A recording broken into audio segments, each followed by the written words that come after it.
theory of demand. Now in this chapter we are going to discuss it today. Movement along with demand curve and shifting in demand curve. Dear students, now first we know what is the meaning of the movement along with the demand curve. Along with demand curve, the main word is along with, and second one is a shifting in demand curve.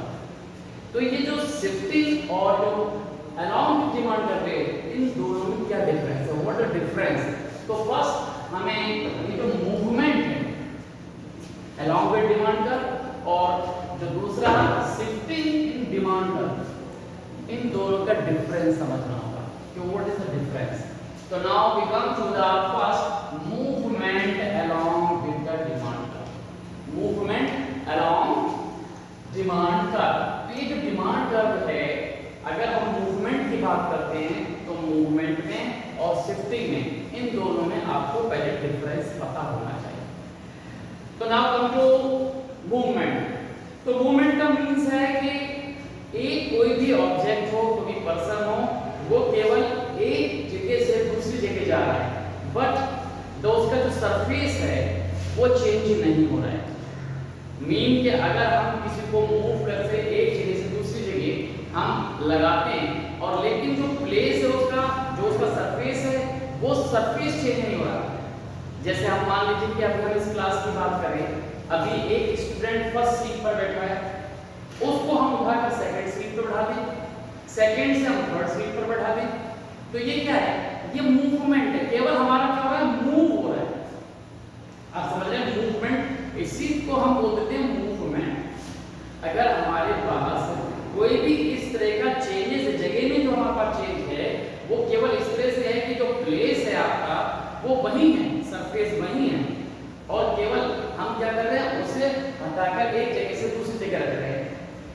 अभी हमने जैसे बताया कि अगर class 11th है और class 11th में एक स्टूडेंट को हम एक सीट से दूसरी सीट या दूसरी सीट से तीसरी सीट पर हम शिफ्ट करते हैं या हम उसको बैठाते हैं, तो ये मूवमेंट रहता है. तो आपको समझ में आ गया होगा कि ये मूवमेंट क्या है. अब हमारे पास क्योंकि इसमें क्लास चेंज नहीं है, जो हमारा एक जो मेन सरफेस है वो चेंज नहीं है.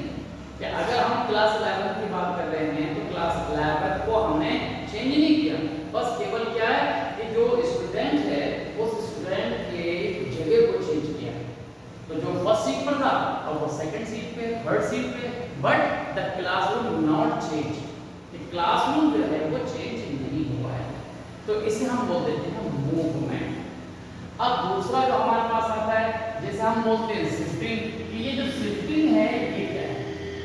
तो आप शिफ्टिंग को भी समझ लीजिए कि शिफ्टिंग का मीन है कि जब हम क्या करते हैं, प्लेस को ही चेंज कर देते हैं. अभी हमने एग्जांपल दिया था मूवमेंट में कि क्लास 11 था तो क्लास 11 ही था, यहाँ पर सीट जरूर चेंज हुई थी. अब क्या होता है कि हम इस स्टूडेंट को जो हमारे क्लास 11th बी में बैठा है उसे हम 11th सी में डाल दें या 11th सी में पहुंचा दें. तो इसका मीनिंग है कि अब वो जो प्लेस है वो जगह ही चेंज हो जाएगी. तो इसी को हम शिफ्टिंग बोल देते हैं कि जब हमारे पास क्या हो जाए, जगह चेंज हो जाए, सरफेस चेंज हो जाए, तो हम बोलेंगे शिफ्टिंग. और जब हमारे पास क्या है, जगह चेंज ना हो तो होगा मूवमेंट. तो बिल्कुल यही बात हमारे पास क्या होती है, ये जो डिमांड कर्व है, हम जब हम डिमांड कर्व की बात करते हैं कि जो डिमांड कर्व है, अगर इस डिमांड कर्व में भी हम देखें कि अगर आपके पास डिमांड कर्व चेंज नहीं होता है तब आपके पास मूवमेंट होगा, और जब अगर आपके पास ये जो डिमांड कर्व है वो चेंज हो जाए तब वो क्या होगा? वो शिफ्टिंग होगा. हमने कई बार देखा है, जैसे मान लीजिए एक दूसरे एग्जांपल से भी लेते हैं कि एक स्टूडेंट है जो एसके पब्लिक स्कूल में स्टडी कर रहा है. तो अब इस एसके पब्लिक स्कूल में वो क्या करता है, एक क्लास से दूसरी क्लास या पूरे हम स्कूल की बात करते हैं तो कभी ग्राउंड में जाता है, कभी लाइब्रेरी में जाता है. ओके, कभी वो हो सकता है कि वो साइंस लैब में चला जाए, कभी वो क्या करे कि जो फील्ड है वहां पहुंच जाए, लेकिन उसने जो एसके पब्लिक है उसे चेंज नहीं किया, उसके बाहर नहीं गया. तो ये हमारे पास जब एसके पब्लिक हमारे पास है,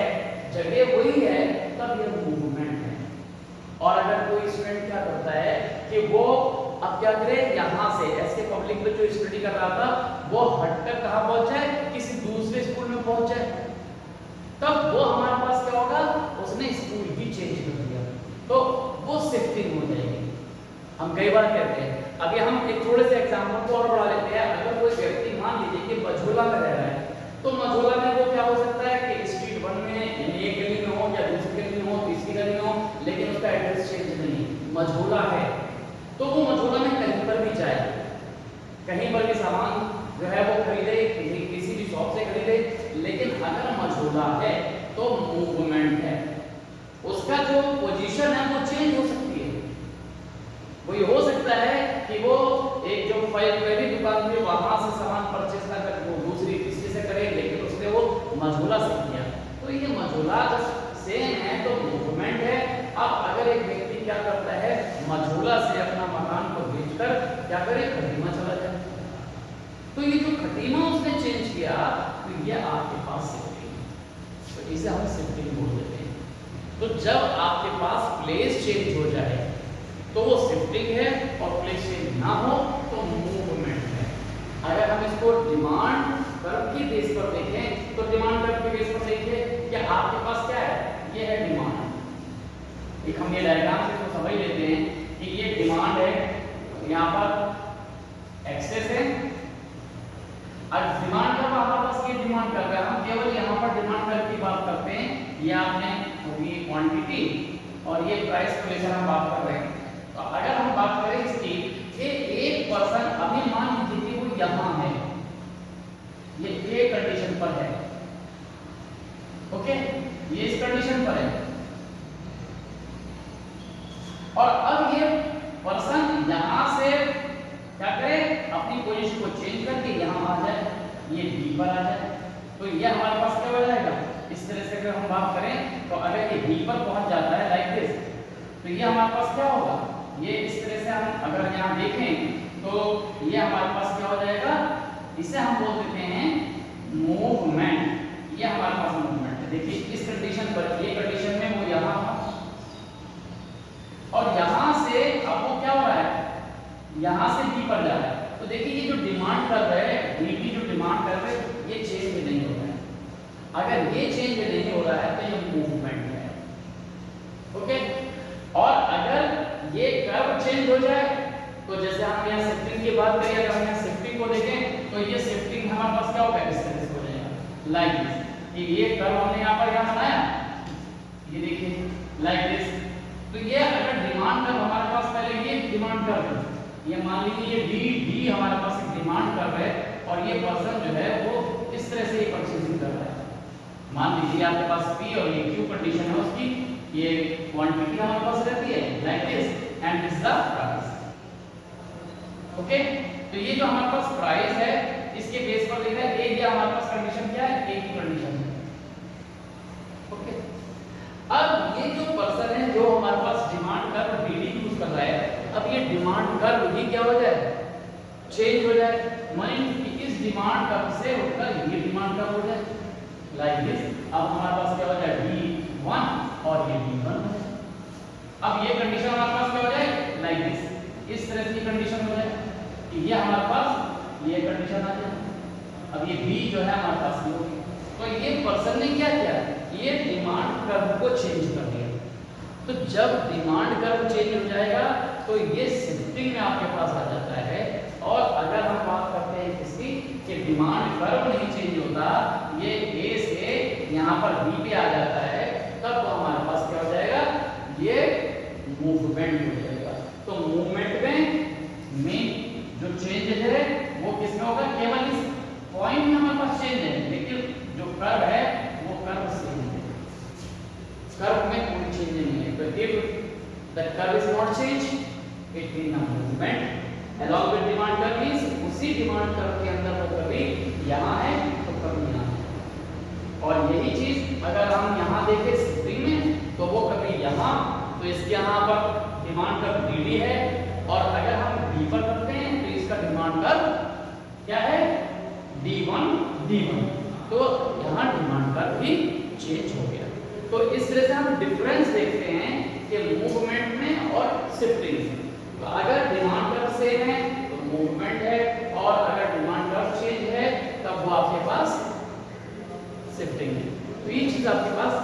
दिमाग में हमेशा होना चाहिए। अब हम जो इसके दूसरे जो पोर्शन है जिसमें हम बात करते हैं इसकी ये जो movement along with the demand curve है, अब हम इसको स्टडी करेंगे कि ये कैसे वर्क करता है और कब ये आपके पास इस तरह से जो हमारा मूवमेंट होता है, जो चेंज है, ये पोजीशन जो चेंज होती है, ये क्यों होती है, किसकी वजह से होती है, इस पर डिस्कस करेंगे। उसके बाद हम शिफ्टिंग पर भी डिस्कस करेंगे। तो सबसे पहले हम बात करेंगे किसकी, movement along with the demand curve. Okay, तो ये along with the demand curve हमारे पास रहेगा। तो ये आपका समझ लीजिए कि यहाँ पर हम किस तरह से इसको यहाँ करते हैं। तो ये जो मूवमेंट है, मेन चीज आपके पास आनी चाहिए कि मूवमेंट और जो शिफ्टिंग है, इन दोनों में क्या हमारे पास मेन या बेसिक जो डिफरेंस है वो क्या है। तो हम यहाँ इसकी बात करेंगे, केवल मूवमेंट की बात करेंगे। अब मूवमेंट में क्या क्या चीजें आपको देखने को मिलती हैं वो आप जरा देखिए। तो इसी तरह से हमारे पास क्या होगा, जब हम बात करेंगे इसकी शिफ्टिंग की, तो शिफ्टिंग में किस तरह से आपको देखने को मिलेगा वो हम देखते हैं। तो पहले हमारे पास आता है कि हम मूवमेंट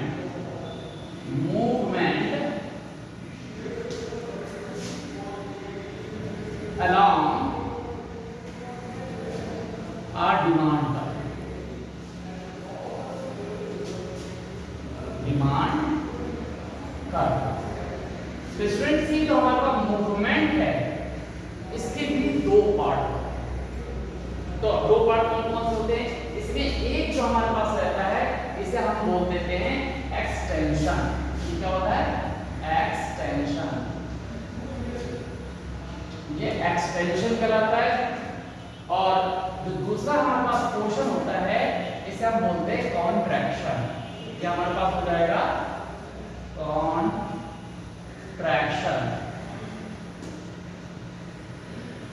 अब क्या समझ लीजिए कि इन दोनों में जो डिफरेंस है उसको भी आपको पढ़ना है और क्या दोनों की जो डिफरेंसेस है उनको भी आपको समझना है। लेकिन ये जो मूवमेंट होता है उसका कॉज एक ही होता है, और ये कॉज जो होता है वो होता है जो मूवमेंट का है कि मूवमेंट हमेशा कब होगा, when the prices change, if the prices change of a commodity, या जो हमारी गुड्स है अगर उसका प्राइस चेंज होता है तब हमारे पास इस मूवमेंट में दो चीजें होती हैं, एक एक्सटेंशन होता है और दूसरा कॉन्ट्रैक्शन इन डिमांड होता है। तो कब वो एक्सटेंशन होगा और कब वो कॉन्ट्रैक्शन होगा ये आपको ध्यान में रखना है। तो वो हमारे पास किस तरह से रहेगा वो आप देखिए, ये केवल होता है किसकी वजह से, ड्यू टू, हम यहाँ पर लिख देते हैं due to change in price, ये केवल प्राइस में चेंज की वजह से होता है। तो ये चेंज जो है वो दो तरह से हो जाते हैं कि प्राइस या तो इंक्रीज होगा या फिर वो डिक्रीज होगा। तो इन कंडीशन में if the price increase of a commodity, so that is known as a expansion in demand। अगर प्राइस जो है आपका क्या हो जाए, कम हो जाए, कम होने का मतलब है डिक्रीज हो जाए। अगर प्राइस क्या होता है चेंज हो जाता है और वो प्राइस डिक्रीज हो जाता है, डिक्रीज का मीन कम हो जाता है। इफ द प्राइस डिक्रीज, अब डिक्रीज का मतलब जैसे हमने बताया था लॉ ऑफ डिमांड हमेशा फॉलो करता है। तो लॉ ऑफ डिमांड क्या बोलेगा, what state the law of demand, कि if the prices go down then the demand increase। तो जो increase हुई तो वही तो expansion है। expansion का मीन क्या हो गया कि आपकी डिमांड में expansion होना, increase होना। तो ये हमारे पास कहलाता है expansion। ये अब expansion का मेन रीजन क्या हो गया कि ये होता है, अगर हम इसकी बात करें ये होगा due to decrease in price, decrease in price। अच्छी तरह से आपको दिमाग में आना चाहिए कि ये प्राइस में जब भी कमी होगी, अगर किसी भी आर्टिकल का प्राइस कम होता है तो लोग क्या करते हैं, उसको खरीदना ज्यादा कर लेते हैं। तो इस तरह से हमारे पास क्या हो जाता है, ये डिक्रीज इन प्राइस। और डिक्रीज इन प्राइस को अगर हम क्या करें, कर्व से शो करें, तो हमारे पास जो कर्व है वो किस तरह से बनेगा, वो आप इसके अंदर जरा देखें कि वो जो कर्व है वो हमें इस तरह से दिखाई देगा कि ये जो आपके पास, ये देखिए हमने ये डायग्राम के थ्रू हम इसको यहाँ दिखा रहे हैं कि इफ द प्राइस क्या होता है इस तरह से, कि एक हम डिफरेंस दिखाते हैं डायग्राम के थ्रू, या अगर आपके पास प्राइसेस में चेंज हो रहा है और वो प्राइस क्या हो रहा है, प्राइस गिर रहा है। अब मान लीजिए कि जो डिमांड कर्व है वो ये D और D जो है हमारे पास क्या है, demand curve. If you have that demand curve DD, तो ये DD demand curve it is directly indicate if the prices OP is the price, ये हमने y एक्सिस को प्राइस पर ध्यान दिया, ओके। और ये हमारे पास क्या है, ये है क्वांटिटी, दिस वन। तो OP प्राइस पर एक कंडीशन हमारे पास दिख रही है, ये OQ quantity, this the A। ये कॉम्बिनेशन आपके पास है जहां पर OP एंड OQ क्वांटिटी आपके पास ली जा रही है। अगर हम इसको कॉम्बिनेशन वाइज देखते हैं तो पहले x और दूसरा y, तो हम क्या लिखेंगे, OP प्लस OQ, ये कॉम्बिनेशन आपके पास है। तो यहाँ A पर एक कंज्यूमर है। अब क्या होता है कि प्राइस जो है वो डाउन है, ये देखिए प्राइस हो गया डाउन। अब न्यू प्राइस जो है हमारे पास ये P1 हमारे पास नया प्राइस, तो इसको हम यहाँ पर लाइन ड्रॉ करें तो ये हमारे पास क्या रहेगा, इस तरह से लाइक दिस, ये कंडीशन हमारे पास आ गई। और ये कंडीशन हमारे पास क्या होगा, B कंडीशन हमारे पास आ गई, this is the B condition, ये OQ1। तो अब आपको समझ में आया कि प्राइस के कम होने पर, जो पहले प्राइस OP था अब OP1 हो गया, तो यहाँ क्वांटिटी क्या होगी, पहले के कंपैरिजन में OQ क्वांटिटी से बढ़ के OP, तो ये हमारे पास यहाँ से यहाँ तक आपके पास क्या हो गया, ये इसकी डिमांड बढ़ी, ये प्राइस कम होने में। तो ये जो हमारे पास दिखाता है A से B पर आना, ये हमारे पास कहलाता है एक्सटेंशन, इसी को हम बोल देते हैं extension in demand, okay. This is the extension in demand, ये हमारे पास ये डिमांड का एक्सटेंशन, ओके। तो ये जो हमारे पास क्या होता है, अब तीसरा इसके अंदर दूसरा आपने डिफरेंस ये पॉइंट पढ़ लिया इसके अंदर। अगर हम इसकी बात करते हैं थर्ड की, तो ये हमेशा क्या होता है, ये जो देख रहे हैं आपके ये जो चेंजेस हो रहा है ये किस तरह से हो रहा है, ये A टू B का मीन है डाउनवर्ड, तो ये डाउनवर्ड हमारे पास रहता है, ये हमेशा जो मूवमेंट हुआ है इसको हम डाउनवर्ड बोलते हैं, या फिर अपवर्ड जब हम दूसरा दिखाएंगे, तो ये हमारे पास होता है डाउनवर्ड, ओके, डाउनवर्ड। तो इस तरह से हमने देखा कि एक्सटेंशन ही है। अब यही चीज आपके कॉन्ट्रैक्शन में होता है, तो कॉन्ट्रैक्शन में क्या होगा, कॉन्ट्रैक्शन में बिल्कुल इसका अपोजिट केस आ जाता है, यहां था डिक्रीज और अब हमारे पास ये क्या हो जाएगा, इंक्रीज। यहां पर लिखेंगे due to increase in price, okay, in price, ये देखिए इंक्रीज इन प्राइस। अब यहां मेन वर्ड हमारे पास क्या हो गया, इंक्रीज इन प्राइस, ये है आपके पास। अब किसी भी चीज का प्राइस बढ़ता है तो उसकी क्वांटिटी क्या होगी, कम हो जाएगी, इसको बोलते हैं श्रिंक होना, कम होना, और कम होने का मीन हो गया कि वो कहलाएगा कॉन्ट्रैक्शन, कॉन्ट्रैक्शन सिकुड़ना, कम हो जाना। तो अब हम इसको डायग्राम से दिखा दें, दूसरे में हमारे पास क्या होगा कि सेम डायग्राम भी अप्लाई है, तो ये हमारे पास इस तरह से आ जाएगा। अब ये कंडीशन क्या हो जाएगी, ये जो हमारे पास कंडीशन है यहाँ A से B क्या था, डाउनवर्ड था, हमारे पास एक्सटेंशन था, लेकिन जब हमारे पास कॉन्ट्रैक्शन होगा तो ये डायग्राम इसके अपोजिट केस को दिखाएगा, और वो आपके पास क्या है, ये आप देखिए ये प्राइस आपके पास है, ओके, यहाँ Y, और ये आपके पास क्या हो जाता है, क्वांटिटी है आपके पास, और ये x एक्सिस। अब डायग्राम लाइक दिस, अब ये आपके पास D जो हमारे पास है वो क्या है, डिमांड कर्व। अब डिमांड कर्व में हमारे पास कंडीशन पहले जो ओरिजिनल कंडीशन है, अब हम ये है, देखिए यहाँ पर उस कंडीशन की जो पहले कंडीशन थी उसकी अपोजिट कंडीशन होती है, अगर प्राइस P है और क्वांटिटी Q है और A पर हमारे पास एक कंज्यूमर है। अब क्या होता प्राइस, प्राइस जो है वो बढ़ जाता है, इंक्रीज हो जाता है। अब देखिए प्राइस जो है अपवर्ड हो गया, इंक्रीज हो गया, तो कंडीशन आ गई लाइक दिस। अब वो क्या है, P की जगह P1 प्राइस हो गया। तब यहाँ पर क्वांटिटी हमारे पास क्या दिख रही है लाइक दिस, OQ1, तो ये क्या हो गया, डिक्रीज हो गई। और ये बी कंडीशन पे अगर यहाँ आ गया तो हमारे पास जो मूवमेंट है वो क्या था, ए से बी, अब ये क्या है, अपवर्ड हो गया। तो अपवर्ड मूवमेंट है, इसी को आप बोल देते हैं क्या, ये हमारे पास क्या रह जाएगा, कॉन्ट्रैक्शन। ओके, इसी को हम बोल देते हैं contraction. This is the contraction in demand. और ये जो हमारे पास देख रहे हैं ये क्या है, अपवर्ड, तो इसे हम बोल देते हैं अपवर्ड मूवमेंट। ओके, तो यहाँ ये अपवर्ड होता है जबकि एक्सीलरेशन पे ये डाउनवर्ड होता है। ओके, तो इस तरह से हमारे पास इन दोनों में डिफरेंस समझना आपको आ गया कि प्राइस डिक्रीज होता है, एक्सपेंशन होता है, और प्राइस बढ़ जाता है तो कॉन्ट्रैक्शन हो जाता है। Follow this. ओके, और नेक्स्ट जो है हम अगले वीडियो